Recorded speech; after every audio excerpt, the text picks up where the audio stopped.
큰 인기와 지지를 많이 받는 우리 정치가들은요, 사람들 마음속에 있는 그 불만과 욕구를 잘 끄집어내 가지고 그들 나름의 어떤 정치적인 이슈를 만들어내는 사람입니다. 그래서 사람들 마음속 생각을 잘 끄집어내고 그 속에 있는 불만을 잘 표출시켜서 많은 사람들의 지지를 받아 높은 자리에 올라설 수 있는 사람들입니다. 위대한 사람입니까? 그저 그렇고 그런 사람입니다. 정말 위대한 사람은 아예 그 사람들의 마음속으로 들어가서 그 마음을 확 뒤집어 엎어서 아무런 가능성이 없던 사람들을 정말 가능성이 있는 사람들로 변화시켜주는 사람, 그런 사람이 정말 위대한 사람이라고 우리는 말할 수 있을 것입니다. 그러나 그런 위대한 사람이 되는 것이 쉽지 않은 것은 사람들은 달라지는 것을 그렇게 달갑게 생각하지 않기 때문입니다. 달라지면 모든 것을 새롭게 적응을 해야 되기 때문에, 그 불편함 때문에 사람들은 그 변화를 싫어하고 자기를 바꾸려는 사람들을 별로 좋아하지 않게 되는 것입니다. 그런데 여러분, 사람들은 어떻게 해서 달라지는 거지요? 힘으로 막 밀어붙입니까? 아닙니다. 힘으로 막 밀어붙이면 절대 달라지질 않습니다. 힘 앞에서는 어쩔 수 없고 힘이 없으니까, 무서우니까 달라지는 척을 하지만은 그 근본은 전혀 달라지지가 않습니다. 그러면 어떻게 해야 달라질 수가 있을까? 첫째는 죽기 일보 직전까지 고통을 당해야 사람들은 변합니다. 죽기 전까지는 안 변해요. 저희 할머니가요, 80세에 폐암 판정을 받으셨어요. 평생을 담배를 물고 사셨습니다. 그 시절이 너무나도 험악했고 어려웠기 때문에 할머니는 늘 담배, 곰방매를 입에 물고 사셨어요. 저는 할머니 옆에 자면서 그 담배 연기를 얼마나 많이 맡고 자라는지 모릅니다. 지금도 냄새가 구수합니다. 그런데 폐암 판정을 받고 의사 선생님이 말합니다. 할머니, 이제는 담배 끊으셔야 합니다. 그날로 끊으셨습니다. 사람은 안 변해요. 죽기 전까지는 안 변합니다. 그리고 또 하나 달라지는 것이 있습니다. 그것은 사랑입니다. 사랑밖에는 없습니다. 아니, 사랑으로라야 바뀌어질 수가 있습니다. 사랑이라도 아주 큰 사랑, 끊임없는 사랑, 지고지순의 사랑, 그런 endless love가 아니면 안 되는 것입니다. 뭐 잘못을 지적하고 채근하고 시정을 요구하는 거, 그런 것으로 사람들은 절대 달라지지 않습니다. 사랑으로 해야 합니다. 사랑으로 끝까지 참고 찾아가서 그런 사랑을 보여줄 때 비로소 그때서야 사람들은 달라질 수가 있습니다. 오늘 우리가 만나는 사랑이 바로 그런 사랑입니다. 전혀 가능성이 없는 사람들을 끝까지 따라가서 끝까지 물고 늘어져서 철저하게 깨뜨리고 결국에 가서는 가능성 있는 사람들로 다시 세워 돌아오고야 하고 마는 사랑, 그 사랑이 바로 오늘 우리가 만나는 여기 이 하나님의 사랑입니다. 여러분, 오늘날 사람들은 어떤 설교자를 좋아하죠? 아마 제가 생각할 땐 자기 안에 있는 어떤 가려움과 그 아픔, 그 감정을 잘 끄집어내가지고 잘 다독거려 줄 수 있는 설교자, 그런 설교자들을 좋아하는 것이 아닐까 하는 생각을 가져봅니다. 소위 말해서 가려운 데만 살살 긁어주는 그런 설교자들 말입니다. 그런 설교자들을 만나면 사람들은 너무너무 좋아합니다. 그래서 바로 저거야, 내가 지금까지 듣고 싶었던 이야기는 저런 이야기라고, 저런 얘기를 내가 지금까지 못 들어서 이렇게 힘들고 답답하게 살아왔네 라고 하면서 비명과 탄성을 지릅니다. 그러나 하나님의 말씀은요, 정작 우리가 듣고 싶어하는 그런 말씀이 아닐 수가 있습니다. 어떻게 보면 우리가 듣기 싫어하고 부담스러운 말씀일 수가 있다 하는 것입니다. 하나님의 사랑은요, 말씀대로 살아라 하는 것인데 그렇게 살지를 않습니다. 말씀대로 살아라, 뭡니까? 너 달라져야 되지 않겠니? 너 지금 변화해야 되지 않겠니? 그래서 사람은 그게 힘들어요, 불편해요, 익숙한 것이 좋습니다. 그러니까 죄짓던 관성으로 그냥 나가는 것이죠. 그런데 이걸 바라다 보시는 우리 하나님께서 기다리시다가 그것도 안 되면 끝까지 기다리시다가 마침내는 채찍질을 하시고 부서뜨리고 그러고 나서 또다시 그 길을 걷게 하시는 그런 사랑입니다. 그 사랑을 가지시니까 우리 하나님이시다 하는 것이죠. 여러분, 고집이 세면 우리가 셉니까? 하나님이 셉니까? 누가 셀까요? 누가 세겠습니까? 아시죠? 알면서도 그냥 가만히 계시는 거죠. 하나님의 고집을 누가 이기겠습니까? 세상을 주관하고 사람들을 다스리고 이 땅에 세상의 변화를 일으켜서 하나님이 원하시는 새하늘과 새 땅, 새 예루살렘 성을 도래케 하시는 하나님이시는데 우리 미물과도 같은 먼지와도 같은 한 사람의 그 고집, 그거 통하지가 않습니다. 고집 내려놓기 바랍니다. 교만 내려놓길 바랍니다. 아직도 내려놓을 수 있게 되기를 바랍니다.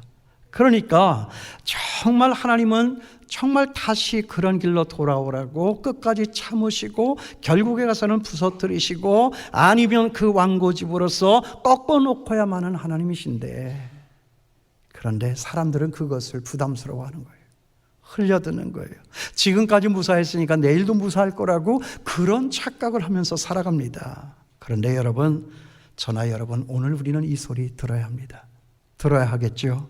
듣기 싫도록 들어야 합니다. 부담돼도 힘들어도 들어야 됩니다. 오늘 왜 우리가 어려운 일을 만났습니까? 말씀에서 벗어나 있기 때문에 그런 것입니다. 거기가 살 길인 줄 알고 재밌는 길인 줄 알고 행복한 길인 줄 알고 갔더니 거기는 사는 자리가 아니었습니다. 아담아, 내가 어디 있느냐? 무슨 말이겠습니까? 네가 지금 있어야 할 자리에 와 있는 것이냐? 너 있는 자리가 어디냐? 하나님 그거 말씀하시는 거예요. 하나님의 말씀을 들어야 합니다. 하나님은요, 절대로 잘못된 것을 옳다고 하시지 않습니다. 절대로 잘못된 것을 봐주고 그냥 넘어가는 법이 없습니다. 사람들은 뭐 돈에 쏠리고 인정에 못 이겨 자식이니까 아닌 것도 옳은 것이라 적당히 하고 넘어가 줄 때도 있지만 우리 하나님은 아닙니다. 절대 그렇지가 않습니다. 물론 우리가 잘못할 때 하나님은 참으시죠. 너무나도 잘 참으십니다. 그러나 하나님께서 오래 참는다고 내가 틀린 것이 옳게 되는 것이 아닙니다. 참고 기다리는 것과 틀린 것은 전혀 다른 차원의 이야기입니다. 끝까지 기다리시다가 안 되면 무섭게 내려치시는데, 무섭게 내려치실 때는 뭐 인정사정이 없습니다. 그냥 완전 부숴놓습니다. 악소리도 내지 못할 정도로 아주 완전하게 완벽하게 부숴놓으십니다. 그래서 하나님께서 한번 치실 때는요, 거의 죽음 직전입니다. 병을 주실 때 뭐 그까지 감기 몸살 그런 정도가 아닙니다. 완전히 거의 다 죽여놓고 소망 없이 만들고 박박지게 만들고 그러고 나서는 다시 시작해라. 원래 내가 얘기했던 그 지점으로 다시 돌아가라 라고 말씀하시는 거예요. 그러고 나서 다시 돌아올 때 그 상처를 싸매주시고 낫게 하시고, 그게 얼마 동안인지는 알지 못하지만은 돌아오고 난 다음에는 전에가 없던 어떤 삶보다도 훨씬 더 멋지고 값지고 아름다운 삶으로 만들어 내시고야만 하는 분이 오늘 우리가 여기에서 만나는 하나님이십니다. 여러분 믿습니까? 그런 하나님을 믿으세요? 그런 하나님이세요. 잔인한 것 같지만 아닌 것 같지만 죽여서라도 다시. 요새 새벽 기도 때 예레미야를 해요. 근데 하나님이 엄청 무서워요. 싸나워요. 잔인해요. 새벽 기도를 마치고 집에까지 걸어가는 길에서 집사람이 물어요. 하나님이 너무 잔인하셔. 왜 죽이실까? 왜 버리실까? 당신이 애굽에서 구원하여 낸 하나님의 백성 아니야? 근데 주변에 하나님을 알지 못하는 많은 사람들이 보고 있잖아. 그런데 그 사람 앞에서 어떻게 그 백성들을 저렇게 잔인하도록 내몰 수가 있어? 신학적인 질문이죠. 여러분 어떻게 대답하시겠어요? 하나님이 우리와 다른 것은 하나님이시기 때문이죠. 우리는 자식들이 말을 안 들을 때 할 수 없이 내가 지고 적당히 봐주고 넘어가는 일이 있지만, 그리고 나서 그 아이가 커서 후회하는 일도 생기겠지만, 그러나 하나님은 때로 손을 대어 죽이실 수도 있어. 왜? 다시 살릴 수도 있는 분이 하나님이시기 때문에. 여러분 믿습니까? 죽음을 저주라고요? 죽음을 심판이라고요? 아닙니다. 하나님이 택한 백성은 그 죽음 때문에 멸망의 자리에 이르지 않는 거예요. 차라리 그렇걸랑 죽어서 천국에와 나와 함께 사는 것도 옳지 않겠나, 그런 마음도 있으실지 몰라요. 우리 부모는 그 아이를 다시 살려낼 수 없으니까 죽이질 못하지, 하나님은 죽여서도 다시 살리시는 하나님이시기 때문에, 결코 그 자리로 돌아오게 하시는 분이 하나님이시기 때문에 하나님은 때로 손을 대시고 심각한 병에 걸리기도 하시고 죽여서라도 천국에 데려가시는 분이 하나님이시다. 이거 알았으면 좋겠습니다. 오늘 이 말씀은 호세아서의 전체 결론이에요. 그러나 저는 말합니다. 오늘의 이 말씀은 이 호세아서의 결론만이 아니라 우리들 생에 있어서 최고의 말씀, 그리고 또 최후의 말씀이 될 수 있게 되기를 바랍니다. 우리가 정말 안전하고 행복할 수 있는 것은 말씀으로 돌아올 때입니다. 하나님의 품으로 돌아올 때입니다. 세상은 가시밭길이요, 세상은 지뢰밭입니다. 거기가 좋아, 거기 가서 살면 행복할 것 같아도 하나님은 알고 계십니다. 그러므로 우리가 하나님의 손을 뿌리치고 내가 가고 싶은 곳에, 내가 보고 싶고 내가 호기심 많으니까 가고 싶은 그 자리로 꾸역꾸역 간다 할 때, 하나님은 뒤쫓아가서 우리의 목덜미를 꽉 잡으시고 말 안 들으면 길바닥에도 내팽개치시고 살리시는 하나님이신 줄을 여러분은 기억할 수 있게 되기를 바랍니다. 그러니까 그런 험한 꼴 당하기 전에 곱게 돌아오는 것이 좋겠죠. 저는 교회를 떠나서 믿음을 잃어버리고 나아간 성도들을 마음에 품고 기도하는 일이 종종 많이 있습니다. 하나님, 몸은 상하지 않게 하여 주시옵소서. 이게 목회자의 마음이에요. 이게 하나님의 마음일 것입니다. 하나님께로 돌아와야 합니다. 그런 면에서 오늘 말씀은 첫 번째로 하나님께서 이스라엘 백성들에게 돌아오라 라고 하는 이 말씀으로 시작하라고 있는 거예요. 거기 1절 말씀에 보면 이스라엘아 내 하나님 여호와께로 돌아오라, 네가 불의함으로 말미암아 엎드러졌으니라 라고 말씀하고 있습니다. 그러나 여러분 생각을 해보면 고통과 절망 가운데 있는 이 백성들에게 이 말씀보다 더 반가운 말씀이 없습니다. 돌아오라고 하는 그 하나님의 말씀이 우리의 귀에 들려질 때 이보다 더 귀한 말씀이 없다 하는 거죠. 왜냐하면 돌아와라 이렇게 부르실 때 그 순간에서부터 우리의 가진 모든 것은 다 달라질 수 있기 때문에 그렇습니다. 이게 중요한 거예요. 아무리 애를 써도 되는 일이 없어요. 하늘은 쇠로 돼 있어서 비 한 방울 내리지를 않고 땅은 노초로 돼 있어서 아무리 우리가 땅을 파도 물 한 방울 나오지를 않습니다. 철저히 잊혀지고 버려진 땅입니다. 그러나 하나님께서 한번 돌아와라 라고 하시니 그때부터 세상은 달라지는 것입니다. 살아 움직입니다. 길이 없던 곳에 길이 생겨요. 문이 없던 곳에 문이 생겨요. 창문 하나 없던 깜깜한 감옥이었는데 새로운 창 하나가 생겨서 밖을 환히 내다볼 수 있는 그런 아름다운 찬스가 우리 앞에 다가오는 것입니다.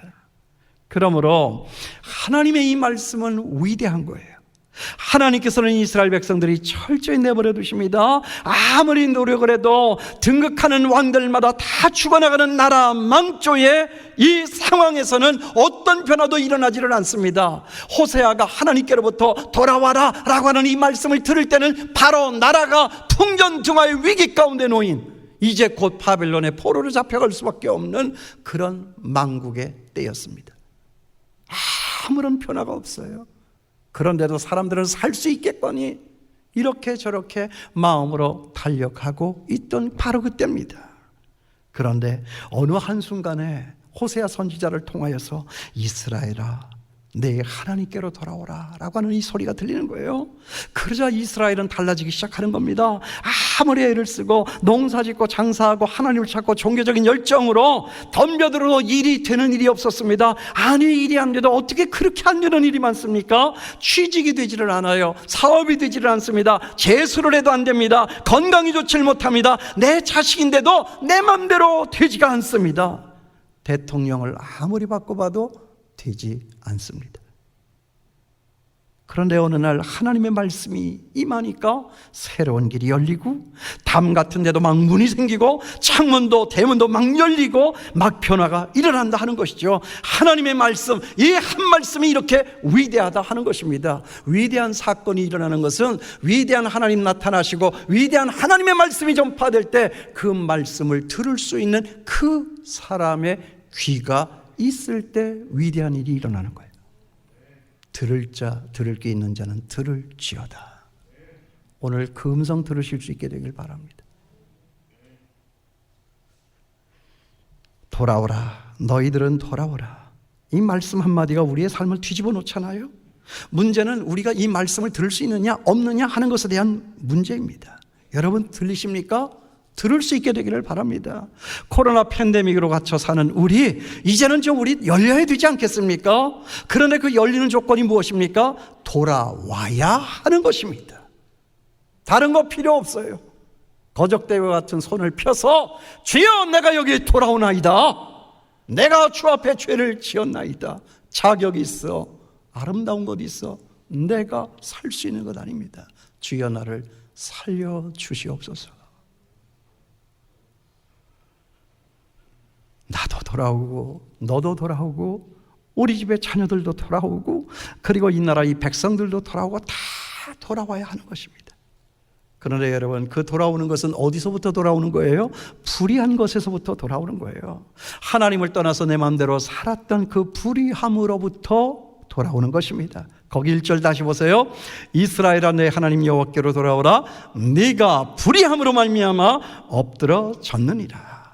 하나님께서는요, 이스라엘 백성들이 이렇게 철저하게 망가지게 된 것은 하나님의 능력이 부족한 것이 아니라 하나님의 관심이 덜해서가 아니라 바로 그 말씀대로 살지 않은 그 백성들의 불의 때문이라고 말씀하고 있는 거예요. 너희가 나라를 잃어버리고 예배를 잃어버리고 모든 걸 다 잃어버리게 된 까닭은 이거 하나밖에 없다. 나를 버리고 나를 떠나고 나의 말씀대로 살지 않은 바로 그 이유 하나 때문이다 라고 말씀하시는 거예요. 여러분 저는 바로 이 지점에서 저나 여러분 우리의 아픔을 생각합니다. 우리 지금 아프지 않아요? 왜 아프다고 생각을 하세요? 사람들은 요즘 백신하고 난리를 치고 있지만 정작 내 영혼의 죄를 이겨내게 하는 이 백신, 이 신약과 구약 하나님의 말씀이 없기 때문입니다. 그거 생각해 보셨나요? 잠시 있다가 가는 우리 육체 죽게 만드는 코로나 바이러스, 그것은 그렇게 무서워하면서도 우리를 영원히 살게 하시는 하나님의 말씀, 그 백신에 대해서는 너무나도 무관심하고 너무나도 무지하고 너무나도 무시하기 때문에 그래서 우리의 삶에 어려움은 찾아온다는 거예요. 지금 열방에 우리 대한민국에 그리고 우리의 가정에 나 개인적으로 어려움이 온 것은 하나님을 떠나 그 말씀을 무시하고 그 말씀에 대하여 무지한 나였기 때문에. 말씀은 안다고 그랬지만 말씀은 들었다고 하지만 그건 아는 게 아니에요. 행동으로 옮겨지지 않는 것은 믿음이 아니에요. 나는 믿어. 이 다리 안 무너질 거 믿어. 나는 이 예배당이 안 무너질 것을 믿지. 믿으니까 여기 앉아 있는 거잖아요. 이게 무너질지 안 무너질지 모르면 여기에 앉아 있을 사람이 있겠어요? 믿음이 뭡니까? 행함입니다. 믿는 대로 행하는 것입니다. 듣고 믿는다 하면서 왜 듣고 믿는 대로 행하지 않느냐 하는 거지요. 말씀에서 벗어난 거지요. 교회에 떠나 있는 거지요. 하나님의 사람이라고 나는 하나님을 믿는다고 하지만 하나님과는 거리가 너무나도 멀었던 것이지요. 이제 돌아와야 합니다. 정직하게 돌아와야 합니다. 그래서 하나님은 오늘 여기 말씀에서 네가 불의함으로 말미암아 엎드러졌느니라 이 말씀을 하시는 겁니다. 여러분 오늘날 우리의 문제도 이것입니다. 여기 이스라엘 욕할 거 하나도 없습니다. 우리 다 똑같습니다. 여기 이 말씀 이스라엘 백성들만 들으라고 주시는 말씀 아니에요. 여기 이 말씀, 이 예배에 참여한 저나 여러분 우리 모두가 들어야 할 말씀으로 오늘 남 목사를 통하여 이 본문 말씀을 택하게 하였고 이 말씀을 묵상하고 이 말씀과 씨름하고 이 말씀 때문에 몸을 비틀고 지난 며칠 동안을 잠을 못 자고 살다가 오늘 이 말씀 여러분에게 내가 소화한 대로 풀어내고 있는 거예요. 말씀으로 돌아와야 합니다. 이 말씀 앞에 정직하게 반응해야 합니다. 여기 이스라엘의 고통이 우리의 고통이고 여기 이스라엘의 실패가 저는 여러분 우리의 실패입니다. 이 말씀 앞에 정확하게 정직하게 우리는 돌아와야 합니다. 그러니 이제 우리 어떻게 해야 되죠? 여기 하나님께서 뭐라고 말씀을 하시는 거예요? 이거 계속 중요한 거니까 반복하는 거예요. 그래도 그러할지라도 아니 그렇기 때문에 더더욱더 내게로 돌아와야 한다라고 말씀하시는 거예요. 돌아오기 전까지는 안 된다는 거예요. 거기에 살 길이 있다는 거예요. 그래 돌아오면 길이 열린다는 거예요. 망이 열린다는 거예요. 지금은 아닌 것 같고 지금은 안 되는 것 같지만 실상은 거기밖에 살 길이 없다 하는 것입니다. 그러니까 가볼 테면 가봐라. 엎드려지지 않느냐? 그 말씀 하시는 거잖아요. 오늘 이 말씀이 저와 여러분 우리 영혼의 귀에 들려질 수 있게 되기를 바랍니다. 모두가 다 영적인 문맹이 되어가지고 글자를 잘 읽지를 못하니까 뜻을 잘 해석을 해낼지 모르니까 그거 만지지 마라, 그거 가까이 가면 안 된다, danger라고 했는데 그 danger를 단거 이렇게 하고 읽었어요. 웃으시는 분들은 영어를 좀 할 줄 아시는 분이에요. 다시 얘기해요. D-A-N-G-E-R 이거 어떻게 읽어요? 단거? danger예요. 뜨거, 위험해, 만지지 마, 가까이 오지 마. 하나님의 말씀이 있어도 하나님의 말씀이 들려도 그 뜻을 알지를 못하고 해석할 줄을 몰라. 그러니 적용이 안 되지. 그러니까 모르고 덤벙덤벙 가는 거지. 그것이 단 것인 줄 알고. 그래서 만져요. 그래서 입에다 넣어요. 죽으려면 무슨 짓을 못하겠어요. 영적인 무지 때문에 그렇습니다. 두 번째입니다. 하나님께서는 돌아오는 방법에 대해서 가르쳐주고 있어요. 단순히 돌아와라 이렇게 초청만 하시는 것이 아니라 진짜 돌아오는 것이 어떤 것인가 하는 것을 거기에 가르쳐주고 있어요. 2절 말씀을 보면 너는 말씀을 가지고 여호와께로 돌아와서 아뢰기를 모든 불의를 제거하시고 선한 발을 받으소서 우리가 숫송아지를 대신하여 입술의 열매를 주께 드리리이다. 하나님께서 이스라엘 백성들에게 원하시는 것이 뭐예요? 숫송아지 제사가 아닙니다. 와서 헌금들을 예배하라고 하는 것이 아닙니다. 너희의 마음을 찢고 그 굳은 마음을 부수고 하나님의 말씀에 대하여 정확하게 정직하게 반응하고 서라 하는 것입니다. 너는 말씀을 가지고 여호와께로 돌아와서 오늘 들은 말씀, 내게 주신 말씀, 그 말씀을 갖고 돌아와서 그 말씀의 거울 앞에 정직하게 서라 하는 거예요. 하나님은 그런 사람 찾고 계시고요. 하나님은 그런 마음을 찾고 계십니다. 그런 마음이 있으면 안 될 것이 없어요. 일이 안 되어서 안 되는 것이 아니고요. 몫이 안 좋아서 장사가 안 되는 것이 아니라 그럴 마음이 없기 때문에 안 되는 것입니다. 오늘 우리에게 그런 마음이 있게 되기를 바랍니다. 또 하나님께서 우리에게 요구하시는 것이 무엇입니까? 고아처럼 길바닥에 버려진 고아처럼 살라 하는 거예요. 거기 3절 맨 끄트머리를 보세요. 이는 고아가 주로 말미암아 국류를 얻음이니이다. 여러분, 고아는요 다른 선택지가 없어요. 누가 와서 도와주지를 않으면 한순간도 살 수 없는 것이 이 고아입니다. 그러니까 하나님께서는 뭐라고 말씀하시는 거예요? 그런데 너희는 왜 고아처럼 살지를 않느냐? 다른 선택지가 그렇게 많으냐? 다른 선택지가 그렇게도 좋더냐? 나를 버리고 돈 쫓아가고, 나를 버리고 세상 명예 쫓아가고, 나를 버리고 세상의 아니란 거야 편안함을 찾아가고,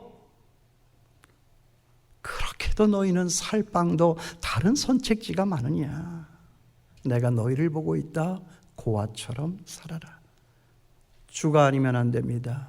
주 없이는 살질 못합니다. 주여 나를 살려주시옵소서. 그래야 세상을 이기고 사는 거지. 그까짓 것 돈이 세상 못 이기고 그까짓 것 세상 내가 좋아하는 것이 세상을 이겨낼 수 없는 것인데, 그런 것 쫓아가다가 피를 본 적이 얼마나 많이 있었는데 아직도 정신을 차리지를 못하고, 그런 것을 부려서 하나님을 생각하여 하나님께로 말씀 들고 찾아오는 그 사람, 그 사람이 사는 자이고 그 사람이 복 있는 자이고 그 사람이 세상을 살려낼 수 있는 자라고 오늘 이 말씀 우리에게 정해주고 있는 거잖아요. 고아처럼 살 수 있게 되길 바랍니다. 사실 저나 여러분 생각하고 따지고 보면 고합니다. 누가 있습니까? 여러분 주변에 누가 있어요? 아내가 있다고요? 남편이 있다고요? 자식이 있다고요? 부모가 있다고요? 친구가 있다고요? 제가 세상 말로 할까요? 좋아하시네. 사람은 나 혼자예요. 여러분, 훈련소에 예배당에 가보셨어요? 훈련소 예배당. 진짜 훈련소 예배는요 달라요. 이건 군인이라서 그런지 이 군인들 훈련소, 이건 예배가 아니라 전투예요.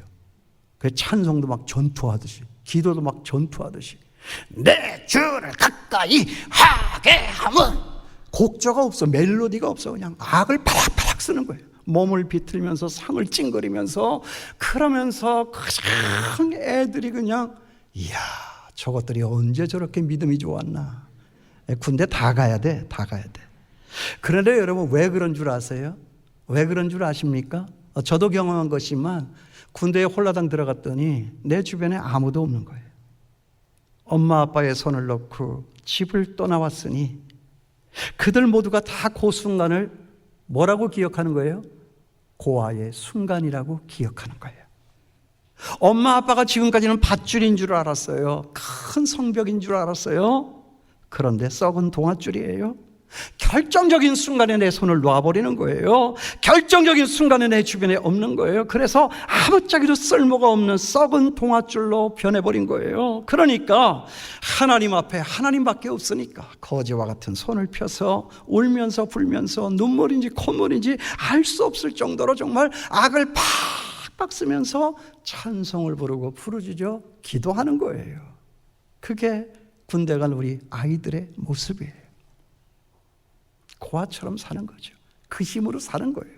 그 힘으로 훈련받고 그 힘으로 자대배치 받아서 맨 막내로서 제일 천한 일들을 맡으면서 그 어려운 시간들을 순간순간 이겨내는 것입니다. 이것이 고아처럼 사는 겁니다.